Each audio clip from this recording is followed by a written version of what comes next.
Welcome to the Rich Mind Podcast.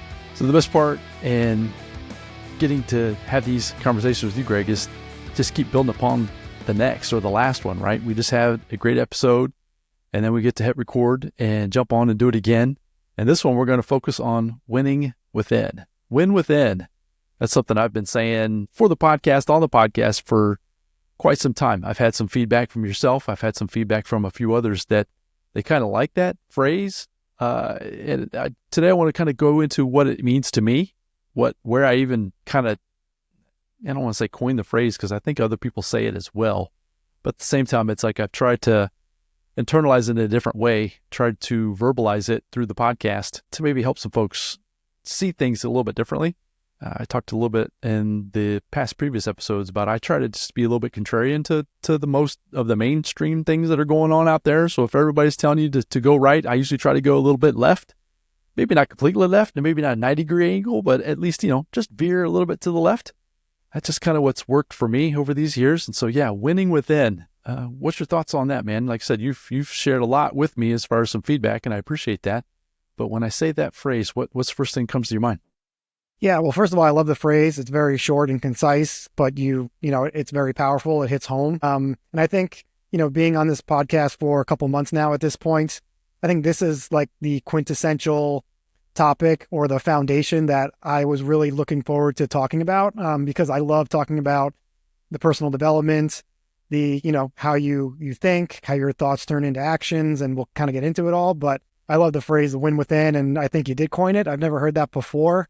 So it's one of those things. I listen to so many things. I don't want to take or steal or anything from anybody, right? But yeah, if you think I did, maybe I did. I don't know. I need to do a search and maybe find out. Yeah, no, I think it's yours. So I need to get a trademark on that thing and get it done in a hurry. Yeah, no kidding. But either way, we're going to go into it today about what it means to you and what it means to me and the podcast. And it'll be fun. Some questions going back and forth, I'm sure. Love it. So yeah, so folks listening today, that winning within, if you can just kind of it's almost like a feeling. It's almost like a knowing. Once you understand and know that it's the within part, it's what's going on inside of you. Greg mentioned it there a second ago. The beliefs, your thoughts, your ideas, your environment is all playing a role of what's going on inside of you. So it's that chatter that's going on in your mind right now. I mean, think about it. I mean, right now there's chatter going on in your mind. You might be listening to me, but then you also might be thinking about what you need to do this afternoon or today or tonight or whatever. And that chatter is what I'm talking about getting control of when I say win within.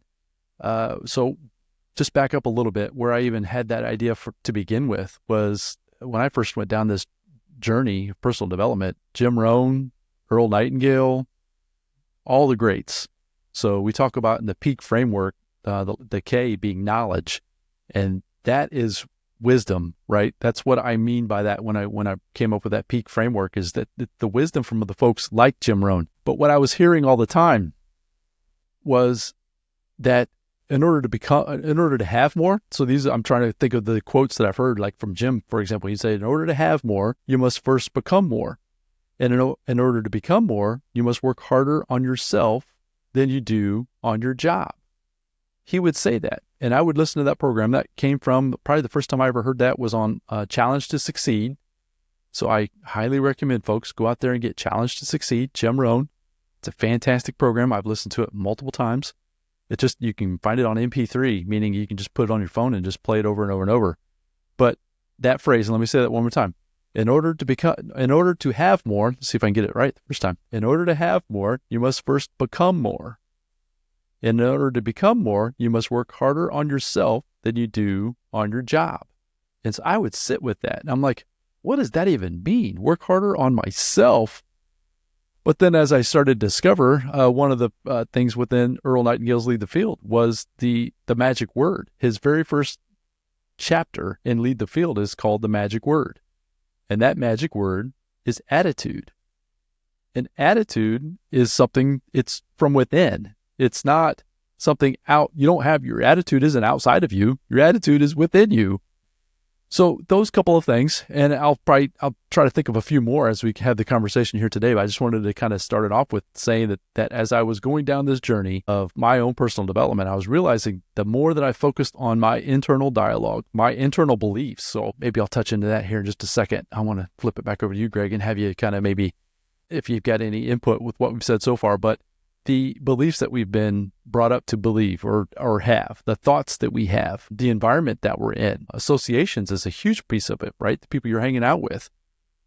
Anyways, those are where it all started for me, the whole winning within. And so that's kind of how I coined that on the maybe the second phase of the Rich Mind podcast about a year ago. Yeah, I just definitely want to continue on that on here going forward. So anyways, any thoughts more on that, Greg? Yeah, that reminded me of another quote from Jim Rohn, and I'm probably going to butcher it, but as I butchered the one a couple of times myself, right? We're not perfect. Hey, we're just figuring it as we go. But yeah, you'll get it. So if you don't, maybe I'll remember. Yeah, exactly. So it was, and I've heard this before, and I remember hearing somebody say, "I wish it was easier." And in my mind, I thought, well, Jim Rohn says, "Don't wish it was easier. Wish you were better," or something to that. That's effect. Exactly right.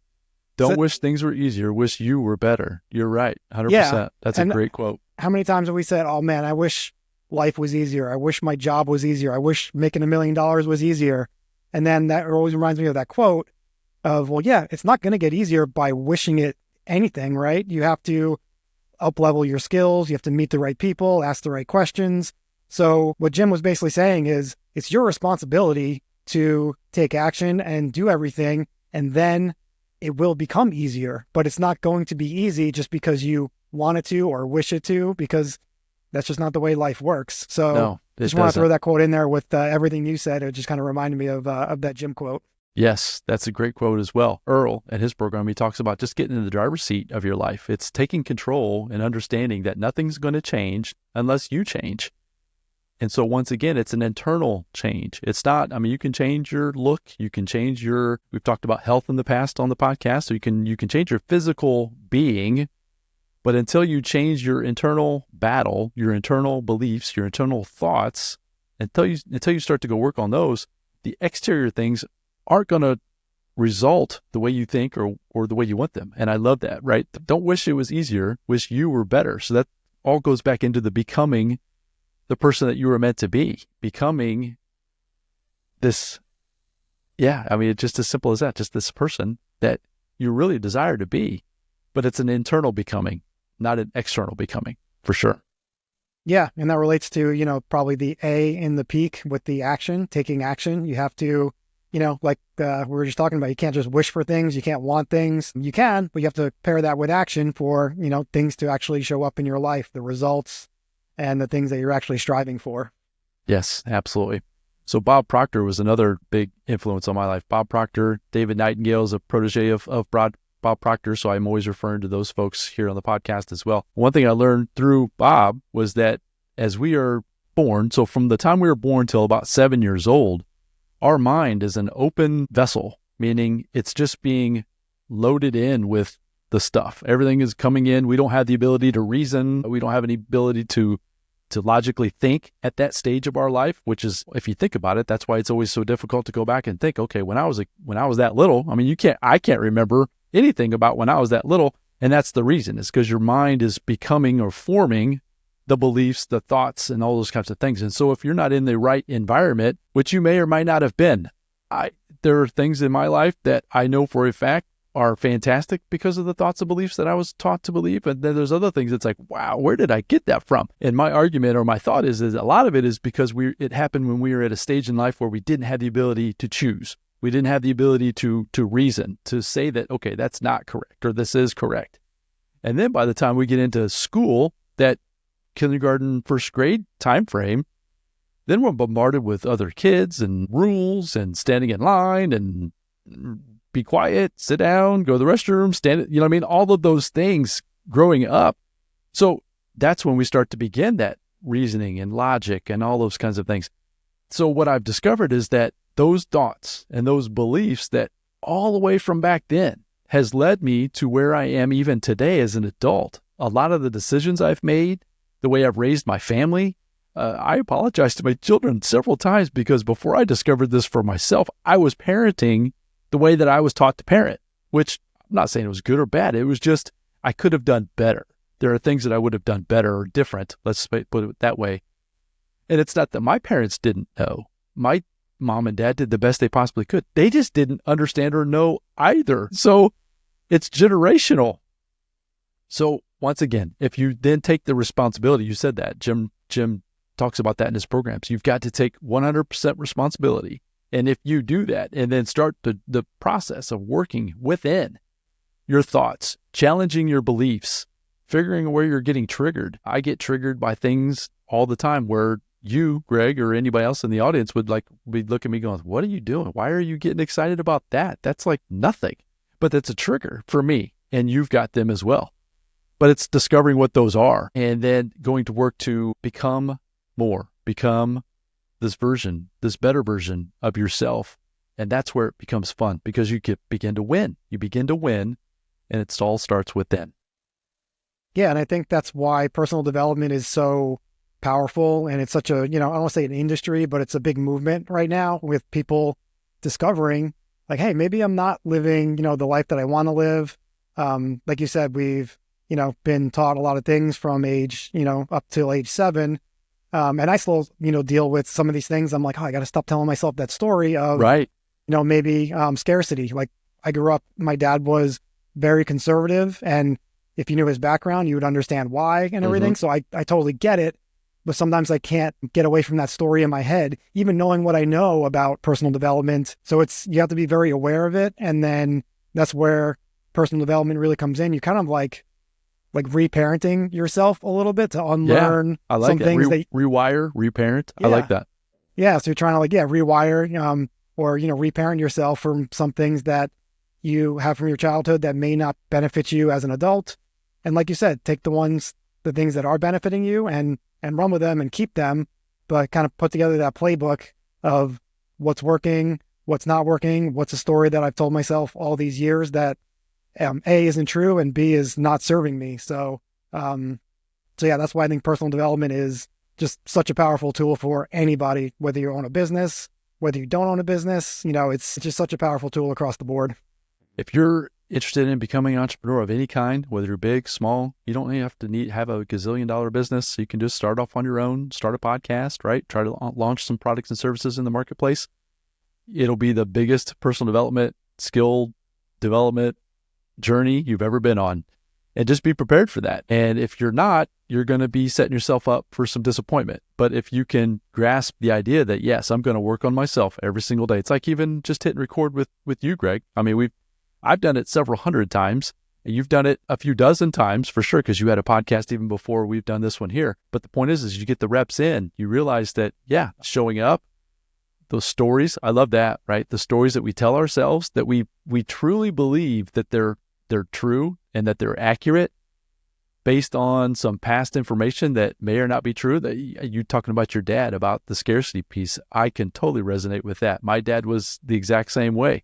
So then I even think back to his dad, his father, right? So my grandfather was even worse. When I say worse, I just mean more restrictive as far as the abundance even thinking, right? He was always penny pinching, and the abundance, there was no abundant mindset whatsoever. My father didn't have it either, and I didn't have it a lot either for a long, long time.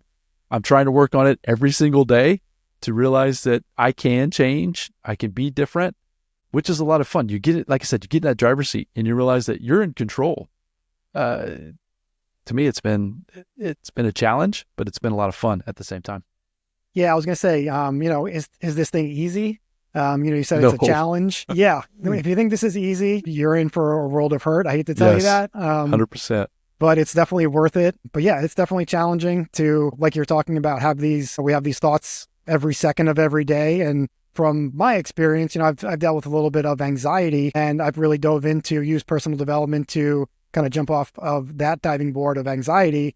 And what I'm realizing is, like what we're talking about here, is just staying present, right? In the present moment, because when you're dealing with either depression or anxiety, the way I see them is anxiety is you're worried about what's going to happen in the future, if you don't have enough money for the future, whatever that looks like, which is in reality, it's not real because it hasn't happened yet. And then depression is, when you're looking in the past and you're saying, oh, well, I should have done this, you're kind of ruminating on some mistakes you've made, or you kind of see your future as hopeless. But again, if you're staying in the present moment, which is a lot of personal development, is what we're going to be talking about here on the podcast, you avoid those traps of looking in the past of your past mistakes and looking in the future of what might go wrong. But yeah, it is not easy. It is very challenging. And it's, I can't say I've mastered it, even 10% of it, but like you said, you're just working on it every day, right? Yeah. And I don't think anybody ever masters it, right? I would assume even the Jim Rohns and the Tony Robbins of the today, right? Or the folks, you put a name on whoever it is, I'm sure they struggle with some of these things as well. It's a journey. It's not a destination, and it's ever evolving. It's ever changing. You learn something new about yourself. If you're active in it, you learn something new about yourself often. One exercise for me that has been fun lately is that I will have a triggering moment that used to trigger me really bad in the past. I would have a situation show up, right? And it would just send me down a negative rabbit trail for a very long time. Back to the depression part, right? Or an anxiety. It would trigger both anxiety and depression at the same time. I love that, how you frame that. And I've heard that as well. So yeah, anxiety is an overactive imagination about the future, and depression is an overactive imagination about the past. And neither one are real. They're gone, right? It's your imagination. But when you realize that you can control that and have a situation happen for myself that would normally be a triggering moment, but then I'm able to control it in real time, in that moment, like you're talking about now, and just be thinking about that. Okay, the only moment we have is now, and now. You know what I mean? And I get it. That's a little bit, redundant, and it's annoying and all those kinds of things. But when you realize that that's the truth, then you can start from that point. You can start to build this dream future versus being stuck in an anxiety type future, wondering how, when, where, all of those normal types of things that are based on stories that you made up from the past. They might not even be your stories. Like you said, they could be your parents' stories. They could be your friends' stories. They could be, who knows where they come from, but it's a matter of just taking control of them. I love that. Yeah. And then to your point, I think, just asking yourself the question, we talk about this with goals, is this going to help me achieve my goal? Is thinking about the future, in a negative way, is that going to help my mindset right now?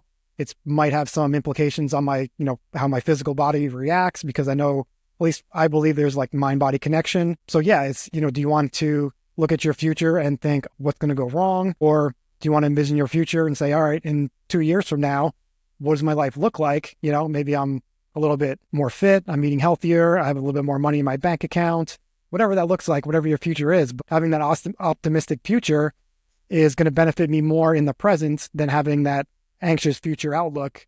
So yeah, and then same thing with looking in the past, where I've been guilty of this, where you ruminate about, oh man, I should have done this, or I shouldn't have done that. And you know what? It's done with, it's over. Nobody's going to ever really question you about it. So like, it's only in your own head. And so that's where I really try to stay in the present and just question my beliefs of like, am I thinking in the present? If I think in the past or the future, I really try to reel myself back pretty quickly. So do you have a practice, or is it more just an internal work through? Like, when you have those triggering moments for yourself, do you have anything that you do specifically? I've got a couple in mind for myself. I'm just curious if you do anything specific to get yourself through those moments. So one thing that I do, I usually do it every morning.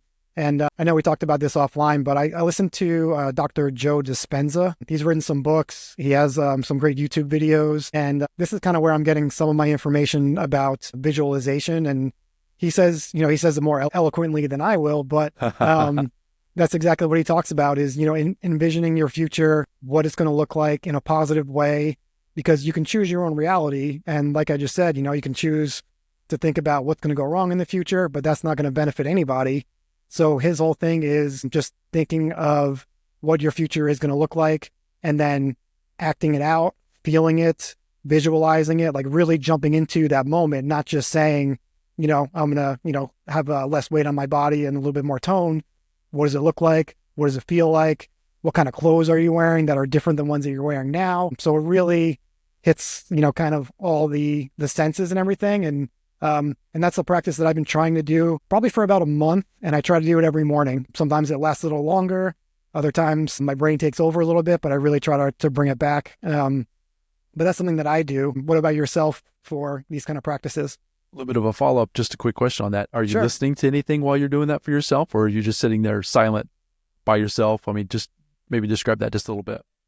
So I do both. Usually I'm on my morning walk, or sometimes when I'm laying in bed in the morning before I get out of bed, I will go to my YouTube and I'll put on this, it's like 25-minute video from Joe Dispenza. We can put the clip in the show notes and everything. Yeah, So make our sure I audience, get that link. I'll make sure that I include that in the show notes, folks, for sure. yeah, it's very powerful. So usually I'll do that. And then other times I'll just be lying in my bed, silent, kind of thinking about my day. And I'll just jump into that visualization. So I kind of do both just to mix it up a little bit. Love it. Love it. Yeah, for myself, I talk about it a lot, and folks are probably super tired of me talking about it, but journaling is probably my biggest practice that I do for myself. I try to really just get present in the moment with whatever's going on at that time. I take that time for myself to think through what's either going on presently or dealing with some anxiety that I might be having, or even depression, thinking about the past. And I really just try to get it out on paper. I try to do a little bit of a meditative for myself as well. Like you said, my first thing in the morning, I've worked on being as present as I possibly can, is just laying there still. The room's dark, nothing's going on at that moment. And I just try to just be with myself at that moment. I like my I am statements. I just repeat that over and over and over to myself. I am, and then you fill in the blank. You can say, I'm not here to tell you what to think or what to believe for yourself, but for yourself, for me, it's like, I am wealthy. I am healthy. I am, and I just say it over and over, and I just keep repeating it. It's almost becomes like a mantra that even during the day, I even catch myself. Like if my mind starts to race towards something negative, right? Maybe I saw something on social media. I just try to bring it right back. And that's usually the easiest way to do it, is through my I am statements. And I just try to bring it back to center. Like you said, bring it back to now, that moment that we're in control of, and then just try to take a different action. That would be probably one suggestion, would be to try to remove the triggering things, whether it's social media. One habit and this is a bad habit that I've tried to correct for myself, is that I'm big on the economy. That's why I like financial education as well. We'll talk about that a lot on the podcast as well. I love learning about the financial system, the economy. The term is macroeconomy, so I'm paying attention to what's going on all over the world. And when I do that, a lot of times I'll get anxious about what's going on in my current environment. And what I've learned is if I don't get control of those thoughts, I can go down a nasty trail of thinking that the world's coming to an end, and oh my gosh, I won't go into details what the actual thoughts are. But the point is that I've learned to catch myself in the moments, and I literally just have to shut it off. I tell Stacy all the time, my wife, that I just have to go through a purge. Like I'll have certain individuals I'm following, and I just got to shut them off. Like literally, they need to disappear for a while. And when I do that, then I can start to get myself back to this where I want to be, right? Where I need to be, becoming the better version of myself, so that way I can impact my family, my associates, my friendships, the podcast, right? But that's one big thing that I've done, is I just have to eliminate, literally discard all of those things. So for example, the election cycle we just got done with, I was paying attention just like everybody else, right? I was curious who's good, who, what, when, whether, I don't care what side you're on, it doesn't matter. But the point is that whatever side you were on, it was triggering, and they were doing it on purpose and all of those kinds of things. But at some point, I just had to turn it off. It's like, okay, I've got all the information I need. I know exactly what direction I personally have the ability to choose and take care of. And beyond that, I just need to turn it off. Forget about it. And there's people still ranting and raving about it. I'll see it every now and then. It's like, my goodness, folks, there's so many more things that we could be doing for ourselves and for our families, that if we continue to focus on winning within our own game of life, man, how much more could we get accomplished? That's been my experience. And it sounds like it's been that way with you too, Greg. Mm-hmm. Yeah, for sure. And I think the last thing that I would, kind of want to talk about on this topic is just beliefs. Because I know, Joe Dispenza, he talks about beliefs a lot, and some other things that I've been listening to. Just because you believe something doesn't make it true, which it took me a while to really grasp that, and really just thinking about that, right? Just think about that. That's a deep thought. I mean, as simple as that little sentence was, think about that. Say that again. Yeah, that was great. Yeah, just because you believe something doesn't make it true. I'm trying to think of an example, but yeah, I mean, there's so many examples, from childhood that you believe. Maybe you can take a political party. You believe this party is correct because of their beliefs or whatever, or what they stand for. And if you grew up in that household, that's what you believe because that's what maybe your dad believed or your mom believed, but it doesn't make it true. It just means that was their opinion and that's who, the side of the politics that they sided with.